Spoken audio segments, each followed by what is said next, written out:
My experience has been pretty great so far. I'm lucky to work with Natasha, and so she's already set some pretty strong classroom roles in her class. So luckily, for the most part, I haven't had to deal with too much discipline yet. I also have been doing more observing this week, so that obviously helps. I also have been giving a PowerPoint to my students. We've done a lot of, they've learned more about me and where I'm from and who I am, and then we've had them practice saying who they are and where they're from, who the different family members are, different things like that. I've worked with students from first medio to fourth grade, seniors. And it's an interesting dynamic seeing the different levels of students.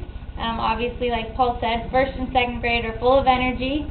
They want to, get up from their seats and walk to the other side of the room. They want to be energetic in the classroom. But I personally think that if you pair that energy with the right activity, it can be a really great thing. One of our first-year classes the other day was shouting out the dates of the week. I was doing, what's today's date, what's tomorrow's date, what's the day before today's date, things like that. And they were all getting really involved and energetic about the subject matter. So in that case, I was pretty happy that they were shouting out and jumping up and down, raising their hands, because they were getting excited about what we were doing at that moment. I've been well received too by the students and faculty. My Spanish is more so-so, so I don't, some of the faculty I haven't got to know quite as well yet, but everyone's been really helpful. I think my concern, or I guess the challenge I have ahead of me, is my fourth-year students seem to be at pretty various levels.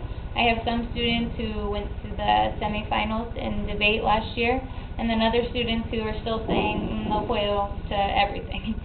So I think my challenge is going to be finding that curriculum that motivates the students who don't feel like they're at the same level as some of my students who seem to be really great, and then keeping those students who seem to be really great interested and progressing as well.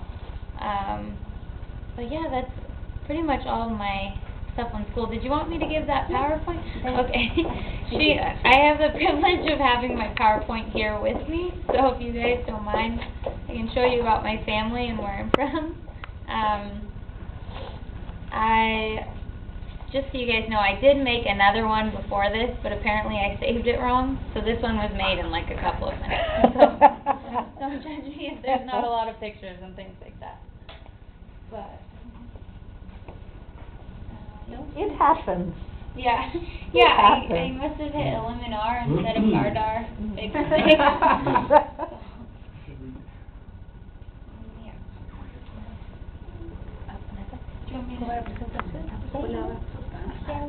La tacita, la copita esa.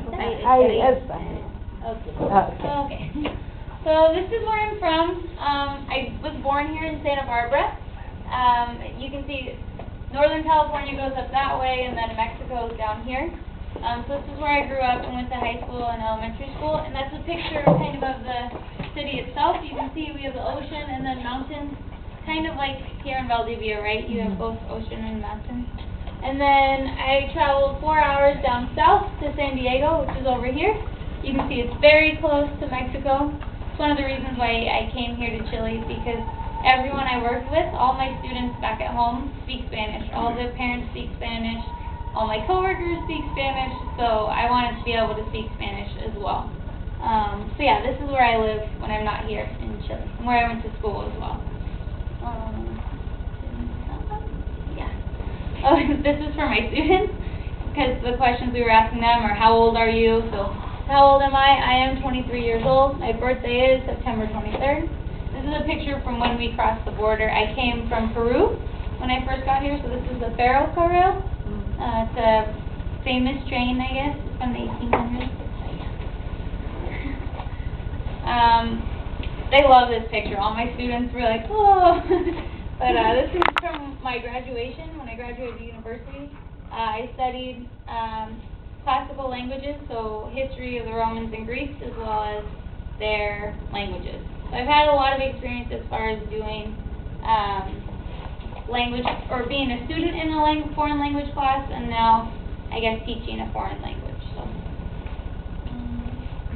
these are my parents, my dad and my mom. This is in Yosemite, California. It's in Northern California where it snows. And then this is my grandmother. All my students always say, "Oh, is that your house? Is that your house?" It's my grandmother's house. So, but yeah, there's some of my family, and then this is the rest of my family, my 3 sisters. This slide has actually been pretty interesting because my class has started to talk about the difference between Chilean family traditions and family traditions in the United States. For instance, my oldest sister, Heather's 27, and she lives now in Hawaii, where she works with insurance.